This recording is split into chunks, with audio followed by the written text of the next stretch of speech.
নালাগে নিদিবি তেজভূমিৰ চাৰাবি ৰেডিঅ'ৰ কান্দন নৱজাবি কোটি কোটি প্ৰেমৰ আবেগ এই পাৰো এই পণ্ডিতজী ওম স্বৰ্গেশ্বৰীৰ নামে মই বৰ্দি দিছোঁ বহুজনৰ দৰে মোৰ চকুত চুৰিৰ আঘাত। নমস্কাৰ, মই দুষ্মন্ত সময় আপোনালোকক দ্য ছ'চিয়েল ভিজনলৈ স্বাগতম জনাইছোঁ। আজি আন এজন কবি বন্ধু ভাইটি, আমাৰ সকলোৰে চিনাকি মৰমৰ কবি বন্ধু খ্যাত অনুপ অসমীয়াক আপোনালোকৰ মাজলৈ লৈ আহিম। তেওঁৰ মনৰ কথা, কবিতাৰ কথা, সমাজৰ কথা, পৃথিৱীৰ কথা আমি পাতিবলৈ প্ৰয়াস কৰিম। অনুপ অসমীয়া মোৰ আমন্ত্ৰণ ক্ৰমে আজি দ্য ছ'চিয়েল ভিজনৰ ষ্টুডিঅ'লৈ আহিছে। মৰমৰ কবি, সকলোৰে মৰমৰ শোণিতপুৰীয়া এগৰাকী কবি, নতুনকৈ তেওঁ কবি বন্ধু সন্মানেৰে বিভূষিত হৈছে। সেইগৰাকী কবি সদৌ অসম ছাত্ৰ সন্থাই তেজপুৰ গ্ৰন্থমেলা 2024 তেওঁক প্ৰদান কৰিছে। অনুপ, তোমাক স্বাগতম জনাইছোঁ। সুন্দৰ যে ফুলাৰ মন্ত্ৰ সৰ্তি মাতে সেজা যিমান ফুল প্ৰভাতে প্ৰভাতে, এই স্বাগতম গ্ৰহণ কৰি মই ষ্টুডিঅ'ৰ মজিয়াত আদৰণি জনাইছোঁ। হয়, এগৰাকী স্বভাৱ কবি, এগৰাকী সাংঘাতিক ধৰণে ব্যস্ত মানুহ। আচলতে তেওঁ এগৰাকী শিক্ষক, CRCC দায়িত্বত আছে। তেওঁ নিজৰ চাকৰি জীৱনৰ যিখিনি কাম সেইখিনি ন্যায়কৈ কৰাৰ পিছৰ সময়খিনি তেওঁ সংস্কৃতি সাহিত্যৰ কাৰণে দিয়ে আৰু এনেদৰে দি আহিছে, যাৰ বাবে তেওঁ কবি বন্ধু খ্যাতি লাভ কৰিবলৈ বা কবি বন্ধু সন্মান লাভ কৰিবলৈ তেওঁ সক্ষম হৈছে। সঁচাকৈ তেওঁ কবি বন্ধু। তুমি কবি বন্ধু, তাৰ পৰাই আৰম্ভ কৰোঁ তোমাৰ লগত। কবি বন্ধু কেনেকৈ তুমি কবি বন্ধু হ'লা, বা কবি বন্ধু বুলি তোমাক যিটো বিভূষিত কৰিছে সদৌ অসম ছাত্ৰ সন্থাই, কি ক'বা তুমি? কবি বন্ধুৰ পৰাই আৰম্ভ কৰাচোন, কেনেকৈ কবিৰ বন্ধু হ'লা তুমি? ধন্যবাদ। কবিতাৰ সাগৰখনত ৱেঙে দুৱেঙে পাই অহা যিসকল বন্ধুকুল, তেওঁলোকৰ সৈতে যিবোৰ মনৰ সমন্বয় ঘটাবৰ কাৰণে উদ্যোগৰ প্ৰয়োজন, কনষ্ট্ৰাক্টিভ মাইণ্ডৰ প্ৰয়োজন, সেইধৰণে এটা সংগঠনৰ প্ৰয়োজন। এনেধৰণে এই সাংগঠনিক ক্ষেত্ৰখনত সকলোকে সাঙুৰি যদি মই চৰাই, কোনোবা এটা ঘৰচিৰিকা, যদি কোনোবা ফুল, সেইধৰণে আনজন সাগৰ নদী, এনেধৰণে মিলাই সকলোকে সমিল গোট খোৱাৰ প্ৰয়াস কৰিছিলোঁ মই আজি 3টা দশক। আৰু ঠিক সেইদৰে তেজপুৰ গ্ৰন্থ উৎসৱ 2024 যিধৰণে সৌহাৰ্দ্যপূৰ্ণ সহযোগিতাৰে সকলো কবিকুলক নিমন্ত্ৰণ জনাই এক অন্তৰংগ বিচিত্ৰ অনুষ্ঠান আৰম্ভ কৰিছিলোঁ। হয়তো সেই বৈচিত্ৰ্যময় পৰিৱেশত তেওঁলোকে আকৃষ্ট হৈছে নতুন প্ৰজন্মই, আৰু মই ধাৰণ কৰিছোঁ এই আভূষণ অভিধা। হয়, গম পাইছোঁ দৰ্শকসকল, তেওঁ আচলতে চাৰিওফালে ঘূৰি ফুৰে।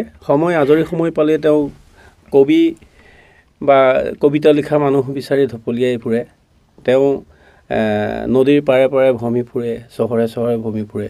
যি নহওক, এখন গাঁৱৰ পৰা, শোণিতপুৰ জিলাৰ বিহুগুৰিৰ এখন অখ্যাত গাঁৱৰ পৰা তেওঁ ওলাই আহিছে, আৰু তেওঁ সম্প্ৰতি তেজপুৰ চহৰত তেওঁ বাস কৰে। গাঁৱৰ প্ৰতি যি মায়া মোহ, গাঁৱলৈ দৌৰি আহে, পাহাৰলৈ দৌৰি যায়।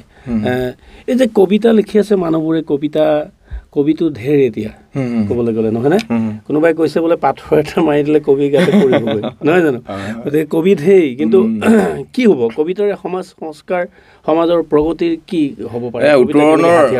উত্তৰণৰ ক্ষেত্ৰত আচলতে আমি প্ৰতিটো প্ৰজন্মক সুবিধাটো দিব লাগে। যেতিয়া মই লিখিবলৈ লৈছিলোঁ কবিতা, তেতিয়া মই নিজকে ভেকুলীৰ সদৃশ তুলনা কৰিছিলোঁ, মানে প্ৰকাশ হৈছিলে, ভাল লাগিছিলে।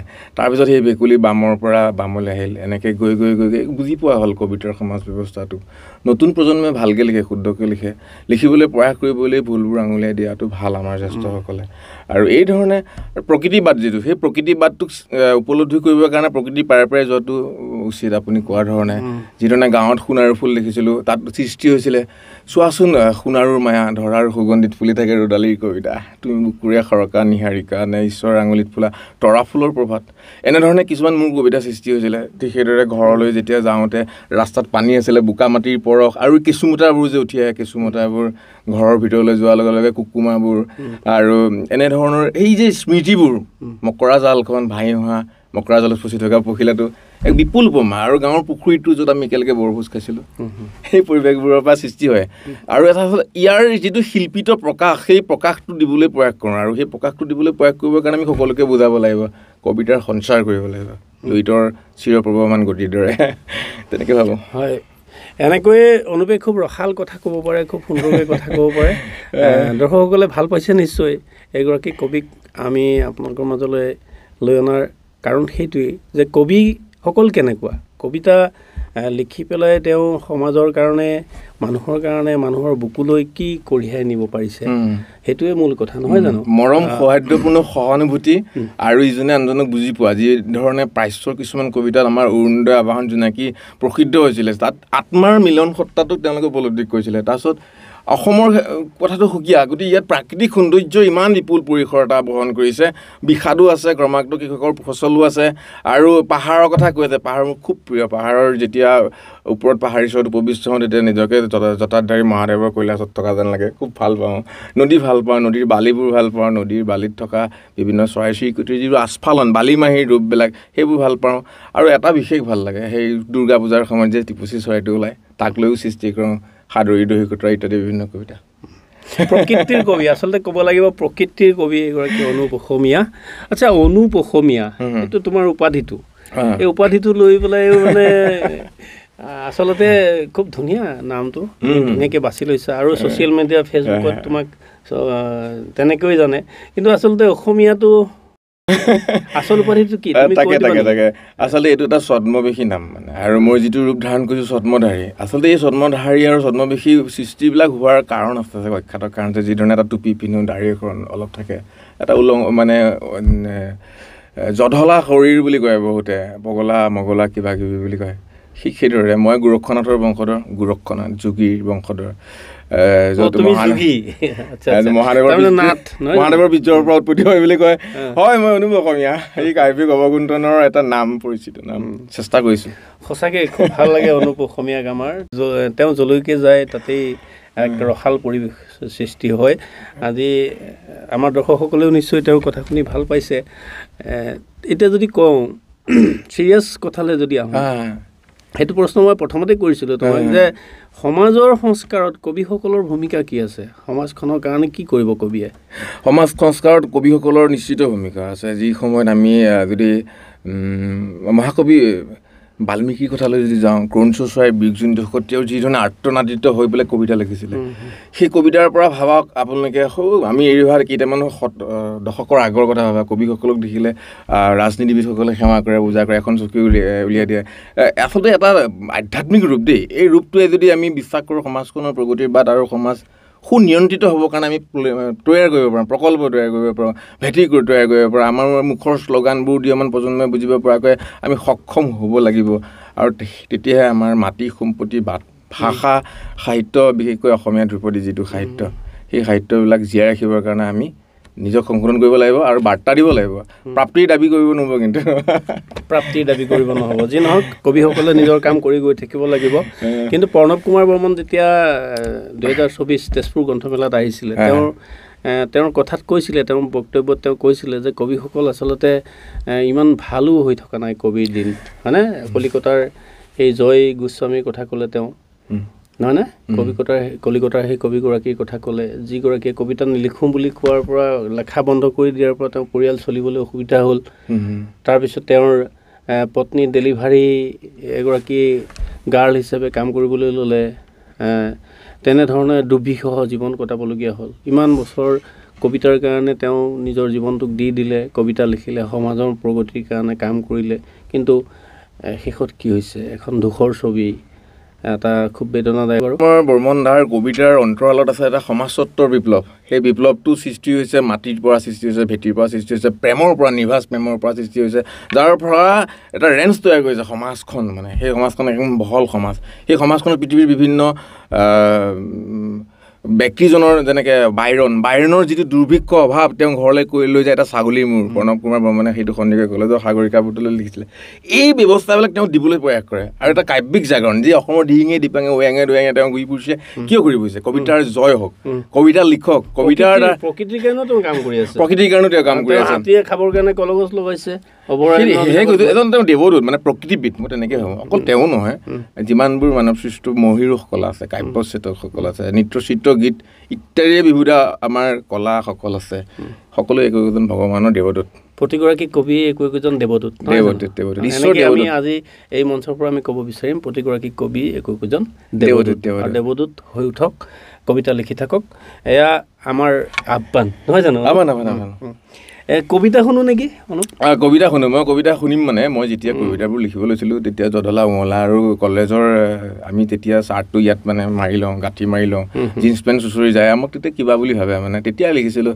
উজনিত 3খন জিলাই মোক এটা সন্মান দিছিলে বৰ্ণিল কবি সন্মান দেৱদাস তেতিয়া প্ৰণৱ কুমাৰ বৰ্মন ডাঙৰীয়াও লিখিছিলে কিন্তু মোৰ দেৱদাসটো অলপ বেলেগ মোৰ দেৱদাসটোৰ বৌদ্ধিক চেতনাত নাৰীগৰাকীক মই কিমান ধৰণে কি কৰিব লাগে সেই ব্যৱস্থাটোৱে দিছিলোঁ আচ্ছা তোমাৰ দেৱদাস শুনো তেনেহ'লে দেৱদাস প্ৰেমৰ দৰিদ্ৰ নাৰায়ণময় দাস সেই ঠাকুৰাই দে তোৰ উপবাসৰ সমগ্ৰ ৰজনী জুই যে জুইবোৰ মোৰ বুকুত ফুলেও পাৰোঁ নালাগে নিদিবি তেজভূমিৰ চাৰাবি ৰেডিঅ'ৰ কান্দন নৱজাবি কোটি কোটি প্ৰেমৰ আৱেগ এই পাৰোঁ মই মৰি দিছোঁ দে বহুজনৰ দৰে এই পণ্ডিতী ওম স্বৰ্গেশ্বৰীৰ নামে মই বৰি দিছোঁ বহুজনৰ দৰে মোৰ চকুত চুৰিৰ আঘাত এইবোৰ মোৰ ৰঙা নদীৰ মদিৰাৰ শব্দ টিক টিক টিক টিক আৰু ইয়াতে লুকুৱাই আছে তোৰ হাবেলিৰ গৰ্ব অহংকাৰ এই পাৰোঁ এটা বেলেগ কবিতা এটা মই সৃষ্টি কৰাৰ প্ৰয়াস কৰিছিলোঁ মই কি আছিলোঁ মই বুজি পোৱা নাছিলোঁ তেতিয়া বৰ্ণিলে মোক এটা সন্মান বাচিছিলে খুব ভাল লাগিছিলে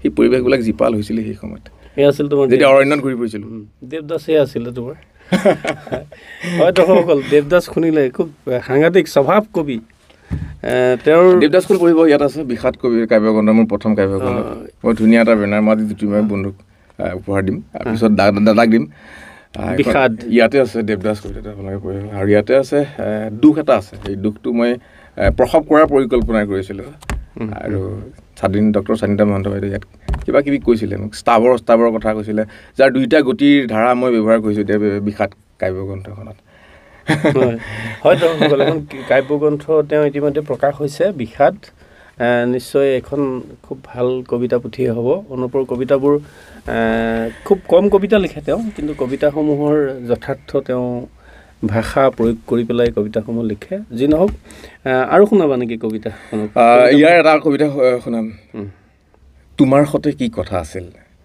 তেতিয়াই উশাহবোৰে বিচাৰি আহিল কথা কৈছিলা তুমি নিশাহৰ সৈতে উশাহে হাঁহিছিল তুমি কৈছিলা কথা আছিল মই হাঁহিব ধৰোঁতেই খাৰুৰ দৰে কিবাবোৰে কথা কয় বুকুৰ কবিতাত ওঠৰ কজলাৰতে গাই কথা আছিল এদিন আঙুলিৰ পৰা তেজৰ সত্যতা বৈ যাব ধৰে এখনি জীয়া নদীত চেহনা ইঘূৰত তালভাল তোমাৰ কান্দোন সংগীত হৈ বাজে অতিথিস্থলীত দুচকুত তোমাৰ তথাপি কথা আছিল ক্ৰমশ ব্যস্ত হৈ পৰে নিয়তি আৰু জন্ম দিয়ে অভিনেতা ব্যক্তি প্ৰকৃতিৰ আন এখন ছবি সেইবাবেই লিখোঁ বিষাদৰ নীলা বৰ্ণমালা তোমাৰ দৌৰা দৌৰিৰ সাধুকতা চকুৰ নুবুজা কণ্ঠ আৰু আগনিয়ালিত বীণাৰ ভাষা তুমি দেখুৱাই জেগা খিৰিকীৰ কাষত জ্বলা শাওনৰ জুই অথচ শুনিবলৈ মন যায় কি কথা আছিল কিমান যে গঢ়ো ভাল পোৱাৰ সাকো তোমাৰ অভিমানী নিশাৰ ভাগৰত স্নিগ্ধ চিকু নাখা তোমাৰ অজ্ঞাতেই বিচাৰিলোঁ শব্দৰ মহাসবাদ এটি প্ৰশ্ন কোন বাৰু তুমি প্ৰিয়তমা চিত্ৰলেখা নে কাদম্বৰী কি কথা আছিল ধন্যবাদ এটা পুৰণি কবিতা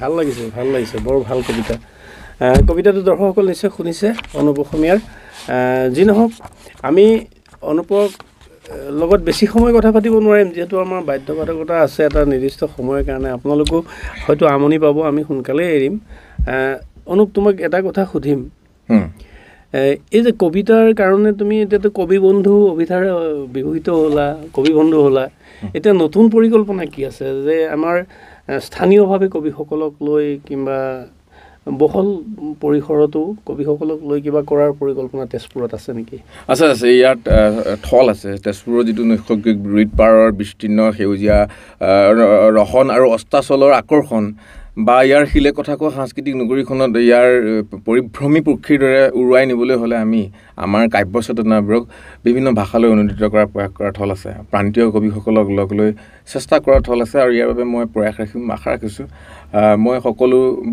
বাহিৰৰ যিবোৰ কবিতা আমি বুজিব লাগিব পৃথিৱীখনৰ বিষয়ে চিন্তা কৰিব লাগিব বহল পৃথিৱীখনক আমি কবিতাৰে আনক বুজাই দিবলৈ হ'লে আমি কিবা নহয় কিবা এটা চেষ্টা কৰিব লাগিব আৰু আমাৰ তেজপুৰখনক অসমখনক ভাৰতখনক পৃথিৱীত বিকশিত কৰিবৰ বাবে আমাৰ ইমান ঐশ্বৰ্য বিবিৰে বিভূতিৰে সনাতনী ভাৰতবৰ্ষখনক ইমান সৃষ্টি আছে, উপমা আছে, এই উপমাবোৰ পৃথিৱীৰ বিভিন্ন প্ৰান্তে প্ৰান্তে বিয়পাই দিবৰ কাৰণে আমি প্ৰয়াস কৰিব লাগিব। এটা উদ্যোগ গঢ়াৰ পৰিকল্পনা কৰিছোঁ কবিতা। খুব ভাল। আমি অনুপ অসমীয়াৰ পৰা তেনেধৰণৰ এক প্ৰচেষ্টা আশা কৰিম ভৱিষ্যতলৈ।